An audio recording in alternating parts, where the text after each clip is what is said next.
ஆளுமைமிக்க அரசியல்வாதியாக pure politics பயிற்சி பட்டறை நேரடி இணைய வழி வகுப்புகள் உங்கள் சீட்டிற்கு முந்துங்கள் 7338824242. தொடர் திருவிழாக்களை முன்னிட்டு வரும் அக்டோபர் நவம்பர் மாதங்களில் பயணிகளுக்கு ரயில்வே சிறப்பு சலுகை அறிவித்துள்ளது.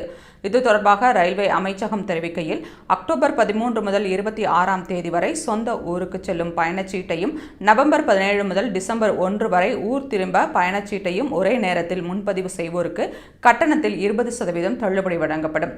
இந்த சலுகையை பெற 2 வழி பயணச்சீட்டுகளும் ஒரே வகுப்பில் ரயிலில் ஒரே ஊருக்கு செல்லும் வகையில் இருக்க வேண்டும். சலுகை டிக்கெட்டுகள் வரும் ஆகஸ்ட் 14 முதல் முன்பதிவு செய்ய முடியும். அக்டோபர் 13 முதல் 26ஆம் தேதி வரை சொந்த ஊர் செல்வதற்கான பயணத்தை மட்டுமே மேற்கொள்ள முடியும். அதே நாட்களில் சொந்த ஊரிலிருந்து ஊர் திரும்புவதற்கான பயணத்தை மேற்கொள்ள முடியாது. இந்த சலுகையின் கீழ் வழங்கப்படும் டிக்கெட்டுகளுக்கு பணத்தை திரும்ப பெற முடியாது என்று ரயில்வே அறிவித்துள்ளது. இத்திட்டம் பண்டிகை நாட்களில் பயணிகளின் நெரிசலை குறைத்து இருவழி பயணத்தை ஊக்குவிக்கும் நோக்கத்துடன் அறிமுகப்படுத்தப்பட்டதாகவும் தெரிவிக்கப்பட்டுள்ளது. மேலும் இந்த நடவடிக்கை பயணிகளுக்கு பொருளாதார சலுகை அளிப்பதுடன் பண்டிகை காலத்தில் சீட்டுக்கான போட்டியை குறைக்கும் வகையிலும் செயல்படும். இதன் மூலம் சொந்த ஊருக்கு செல்லும் மற்றும் திரும்பும் பயணிகளுக்கு திட்டமிட்ட முறையில் சேவை வழங்க முடியும் என ரயில்வே தெரிவித்துள்ளது.